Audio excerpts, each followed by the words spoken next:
Hi friends, welcome to my channel. This is 12th Maths Applications of Differential Calculus.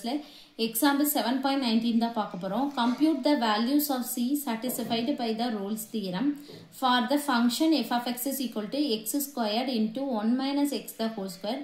X belongs to closed interval of 0,1 அப்படினு சொல்லி கொடுத்திருக்காங்க. இப்போ இதுக்கு முன்னாடி நம்ம ரோல்ஸ் தியரம்னா என்ன அப்படினு சொல்லி நமக்கு தெரியணும். சரிங்களா? இப்போ ரோல்ஸ் தியரம்னா இங்க புக்ல உள்ளதான் அப்படியே எழுதி இருக்கேன். f of x be continuous on the closed interval. சரிங்களா? இதுதான் closed interval a, b and differentiable on the open interval. இதுதான் open interval a, b.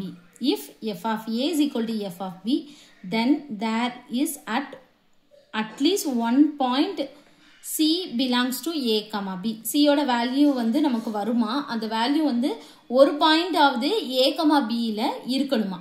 சரிங்களா? where f dash of c is equal to 0 அப்படினு சொல்லி கொடுத்திருக்காங்க. First f of b வந்து f of x வந்து continuous on the closed interval. ரெண்டாவது point வந்து differentiable on the open interval. அடுத்து f of a is equal to f of b அப்படினு சொல்லி கண்டுபிடிக்கணும். அடுத்து என்ன கண்டுபிடிக்கணும்னா f dash of c is equal to 0 அப்படினு சொல்லி கண்டுபிடிச்சு c யோட வேல்யூ வந்து கண்டுபிடிக்கணும். c யோட வேல்யூல ஒரு பாயிண்ட் ஆஃப் தி இந்த a, b குள்ள இருக்கணும் அப்படினு சொல்லி சொல்லிருக்காங்க. சரிங்களா? இப்போ நம்ம ஃபர்ஸ்ட் பாப்போம். இப்போ f of b continuous on the closed interval னு கொடுத்திருக்காங்களா? அது closed interval a, b. இங்க வந்து f of இந்த கொடுத்திருக்காங்க பாருங்க. f of x வந்து கொடுத்திருக்காங்க. closed interval ல தான் கொடுத்திருக்காங்க. சரிங்களா? அப்போ நம்ம first எழுதிக்குவோம். f of x continuous on a closed interval.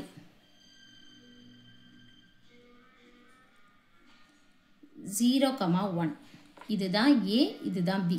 சரிங்களா? எழுதியாச்சு. அடுத்த பாயிண்ட் வந்து differentiable on the open interval a, b. சரிங்களா?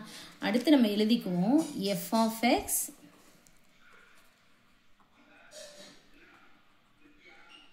differentiable on open interval a, 0,1. சரிங்களா? அடுத்து வந்து என்னன்னா if a, f of a is equal to f of b அப்படினு சொல்லி நம்ம கொண்டு வரணுமா? இது ரெண்டு ஈக்குவல் அப்படினு சொல்லி கண்டுபிடிக்கணும். சரிங்களா? ஃபர்ஸ்ட் வந்து இது ஃபர்ஸ்ட் பாயிண்ட், அடுத்து இது செகண்ட் பாயிண்ட், தேர்ட் வந்து என்ன பண்ண போறோம்னா இந்த f of x எழுதிக்கோங்க. f of x is equal to x squared 1 minus x the whole squared. இது f of a. a வந்து என்னது? 0. x க்கு பதிலா 0 னு சொல்லி இதல சப்ஸ்டிட்யூட் பண்ணனும்.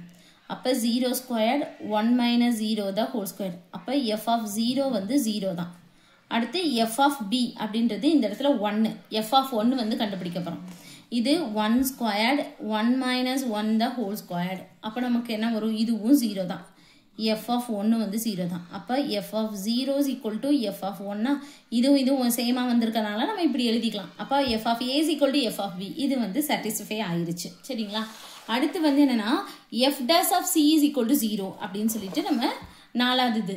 சரிங்களா? நாலாவது பாயிண்ட். ஃபர்ஸ்ட் பாயிண்ட், இது செகண்ட், அடுத்து இது தேர்ட் கண்டுபிடிச்சிட்டோம். அடுத்து f dash of c is equal to 0 அப்படினு சொல்லி நம்ம கண்டுபிடிக்க போறோம். இப்போ f of x இருக்குல, x க்கு பதிலா c ன்னு சொல்லி சப்ஸ்டிட்யூட் பண்ணுவோம். அப்ப சப்ஸ்டிட்யூட் பண்ணோம்னா f of c is equal to c squared 1 minus c the whole squared. இத நம்ம டிஃபரன்ஷியேட் பண்ண போறோம். சரிங்களா? டிஃபரன்ஷியேட் பண்ணோம்னா இத u ன்னு வெச்சுக்குவோம், இத v ன்னு வெச்சுக்குவோம். டிஃபரன்ஷியேஷன் ஆஃப் uv வந்து என்னது? u அப்படியே வச்சிட்டு v டிஃபரன்ஷியேட் பண்ணனும், பிளஸ் v அப்படியே வச்சிட்டு u டிஃபரன்ஷியேட் பண்ணனும். அவ்வளவுதான் நமக்கு தெரியும். ஃபர்ஸ்ட் u அப்படியே வச்சுக்குவோம், c squared. v டிஃபரன்ஷியேட் பண்ணோம்னா ஃபர்ஸ்ட் 2 முன்னாடி வந்துரும். 2 1 minus c.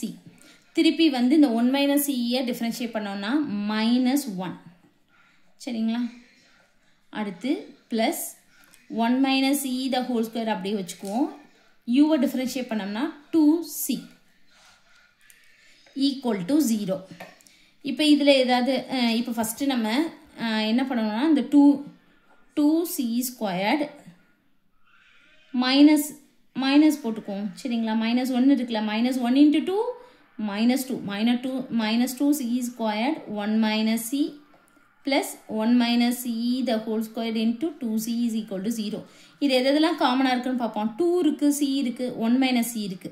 இங்கேயும் 2 இருக்கு, c இருக்கு, 1 minus c இருக்கு. அப்ப 2c 1 minus c காமனா வெளியே எடுத்துட்டோம்னா ரிமைனிங் என்ன இருக்கும்? இது 2 போயிடும், c ஒரு c போகும், ஒரு c இருக்கும், இது போயிடும், 1 minus c போயிடும். அப்ப ஒரு c, இந்த ஒரு மைனஸ் இருக்கு, அப்ப minus c. சரிங்களா? minus c. இதுல 1 minus c the whole square, 1 minus c மட்டும் போகும், அப்ப 1 minus c இருக்கும், அப்ப plus 1 minus c. இந்த plus இருக்கலாம், அந்த plus போட்டு இதுல 1 minus c இருக்கும்னா அந்த 1 minus c போட்டுரும், இந்த 2ம் போயிடும், cயும் போயிடும். அப்ப 2c 1 minus c, இந்த இடத்துல 1 minus, இங்க ஒரு minus c, அப்ப minus 2c equal to 0.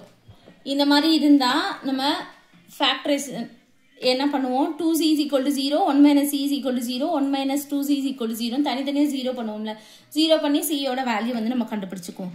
2c is equal to 0, அப்ப c is equal to 0, 1 minus c is equal to 0, அப்ப minus c is equal to minus 1, c is equal to 1. இது வந்து 1 minus 2c is equal to 0, அப்ப minus 2c இங்க இருக்கும், இந்த இடத்துல minus 1 போகும், ரெண்டு பக்கம் minus வந்து plus ஆயிரும், அப்ப c is equal to 1/2. சரிங்களா? c is equal to 0 அப்படின்னு இருக்கும்போது இந்த c வந்து belongs to open interval 0, 1. Open இன்டர்வல்னா இந்த 0வும் கிடையாது, 1ம் கிடையாது. சரிங்களா? அதுக்கு இடையில உள்ள வேல்யூ தான். அப்ப இது 0ன்னு இருக்கு, c is equal to 0ன்னு இருக்கு. அப்ப இது வந்து என்னது? இதுக்குள்ள இருக்காது. c is equal to 1 வந்து not belongs to 0, 1. இது வந்து c is equal to 1/2 அப்படின்னு belongs to வந்து 0, 1. அப்ப இதுதான் value. c is equal to 1/2 அப்படின்றது தான் நமக்கு வேல்யூ. அவ்வளவுதான் இந்த சம். Thank you.